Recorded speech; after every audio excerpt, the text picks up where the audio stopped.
Mr. Speaker, in her formative years, Lena wore turtlenecks and baggy clothes to school every day. Why did she do so?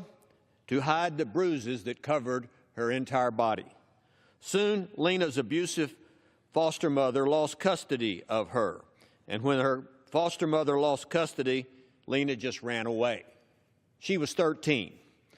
After bolting from the front lawn at the Houston Middle School, she ran into a friendly-looking stranger. And that's when she discovered a false sense of comfort in the hands of a dastardly human trafficker. He offered to look after her, protect her, and love her. That was, if she made him a little money.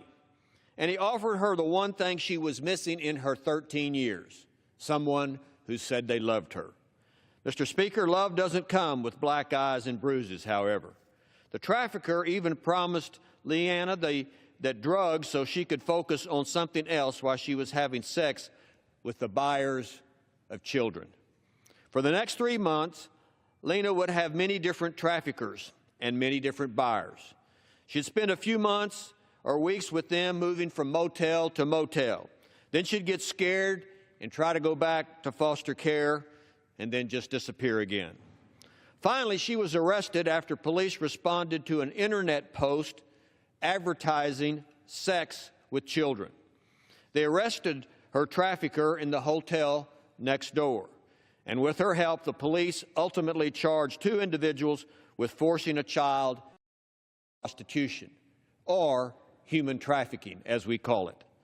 Upon her arrest, it was revealed that not only did she have 3 sexually transmitted diseases, she was also pregnant.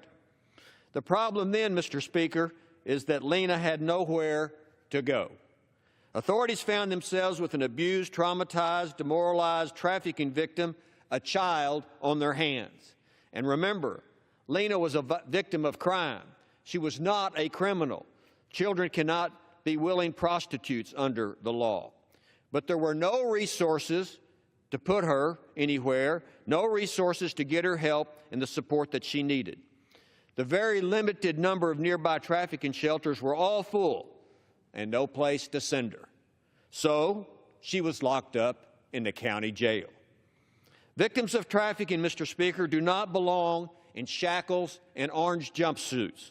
They belong in safe, nurturing environments, and they deserve to have access to resources and help to get their stolen lives back for them. How can a victim begin to recover while a child languishes in jail? The justice system failed Lena, and like many others just like her. But it doesn't have to be this way. Lena deserves justice. And sitting here in Washington, D.C., there is a victims fund totaling over $12 billion.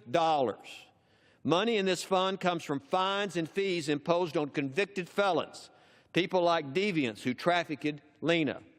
But unfortunately, year after year, only a small amount of this money is actually taken out of the fund to help victims. Most of it stays in the fund and used by appropriators to offset the costs of their pet projects, projects that have nothing to do with crime. This is not acceptable, Mr. Speaker. The money, remember, is not taxpayer money. It's money that comes from criminals when they are convicted in federal court. And we should give this money to victims of crime. Money in the fund should be spent only what victims like Lena desperately need so they can get their lives back together and recover from the trafficking abuse she suffered. Lena and other trafficked victims deserve justice. They deserve the money that is in the fund, and bureaucrats need to quit using that money as an offset for other projects. And the victim fund is partially the answer. Mr. Speaker, this should be spent on victims of crime, because no trafficking victim belongs in the shackles of a county jail. And that's just the way it is. I yield back.